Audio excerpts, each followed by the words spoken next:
चित्रकूट के घाट पर भई संतन की भीड़, तुलसी चंदन घिसत तिलक देत रघुबीर। हाँ जी, तो ये वही चित्रकूट धाम है जिसको प्रभु श्री राम ने अपने वनवास के लिए पूरे भारतवर्ष में सबसे उपयुक्त स्थान माना था, जहाँ पर वे अपने वनवास के दौरान लगभग 11.5 वर्ष निवास किए थे।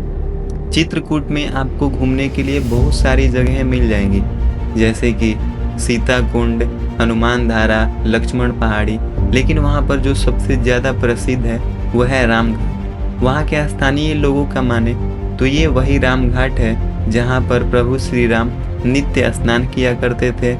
रामायण जैसे महाकाव्यों में हमें जो भरत मिलाप का प्रसंग दिखाया जाता है वो भी यहीं पर घटित हुआ था, जिसमें भरत जी प्रभु श्री राम को अयोध्या वापस ले जाने के लिए आते हैं। रामघाट अपने आप में मनमोहक है और यहाँ का दृश्य काफ़ी अच्छा देखने को मिलता है, लेकिन आपको यहाँ पर जो सबसे ज़्यादा चीज़ जो आकर्षित करेगी वो है यहाँ की नावें, क्योंकि यहाँ के नाविक अपने नावों को इस तरीके से सजा के रखते हैं जैसे हम अपने घर को दिवाली में सजाते हैं। इसके अलावा आपको यहाँ पर बहुत सारी मंदिरें देखने को मिलेंगी। जैसा कि आपको पता है कि चित्रकूट मंदाकिनी नदी के किनारे बसा हुआ है, तो ये है मंदाकिनी नदी का संध्या आरती, जिसका आप दर्शन कर सकते हैं। और इस आरती के दौरान सारे नाविक अपने नाव को नदी के तट के किनारे लाकर खड़े कर देते हैं, जिनमें विभिन्न प्रकार की रंग बिरंगी लाइटें लगी रहती हैं जो देखने में अद्भुत और आकर्षक लगती हैं। इसके अलावा आपको इस तट के किनारे रामायण के जो सभी पात्र हैं उन सभी के मंदिर देखने को मिल जाएंगे। और इस आरती में काफ़ी ज़्यादा मात्रा में भीड़ भी होती है, काफ़ी ज़्यादा लोग इकट्ठे होते हैं और इसका आनंद लेते हैं। और ये है भरत जी का मंदिर जिसका आप दर्शन कर सकते हैं, ये उनकी मूर्ति है। यहाँ पर रामघाट के किनारे ही आपको जो भी रामायण के पात्र हैं उन सब के मंदिर या मूर्ति देखने को मिल जाएगा। और सारी मंदिरें तट से काफ़ी ऊंची बनाई गई हैं, जिस पर सीढ़ी से होकर हमें जाना पड़ता है। और यहाँ का दृश्य आपको काफ़ी ज़्यादा आकर्षक और अच्छा लगेगा। ये है वहाँ का सबसे पुराना राम मंदिर जिसका आप दर्शन कर सकते हैं।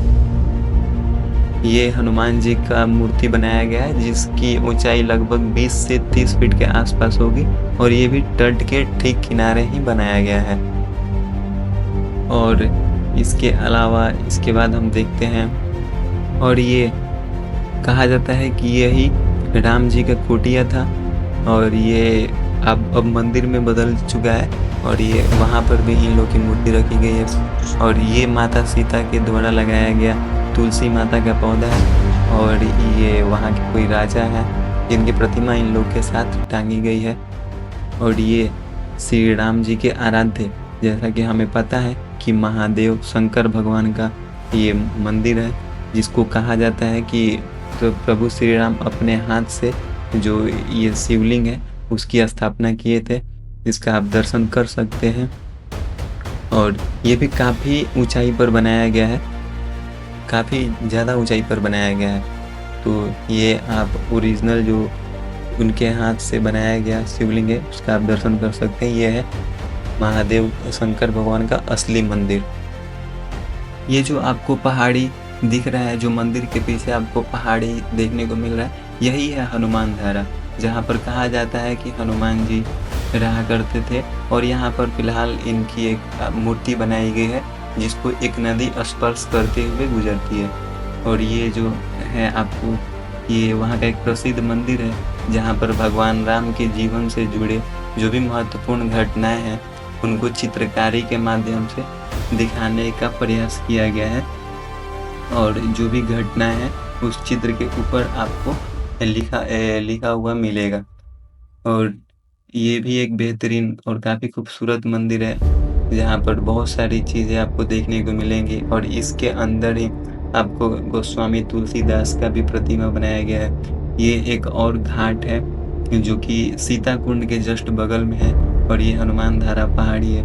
और ये घाट भी अपने आप में मनमोहक और काफ़ी आकर्षक लगता है, क्योंकि इस घाट के एक तरफ पहाड़ है और एक तरफ मंदिर है और बहुत सारे पेड़-पौधे, झाड़ियों के बीच से निकलती हुई एक नदी, जो मंदाकिनी नदी है, देखने में काफ़ी अच्छा और काफ़ी खूबसूरत लगता है। तो आप यहाँ भी घूम सकते हैं। इसके अलावा भी बहुत सारा चीज़ है वहाँ पर घूमने के लिए। गुप्त गोदावरी है, वहाँ भी आप घूम सकते हैं। ये पानी देख सकते हैं, साफ पानी है और ये है गोस्वामी तुलसीदास जी की प्रतिमा। फिलहाल इस वीडियो में इतना ही।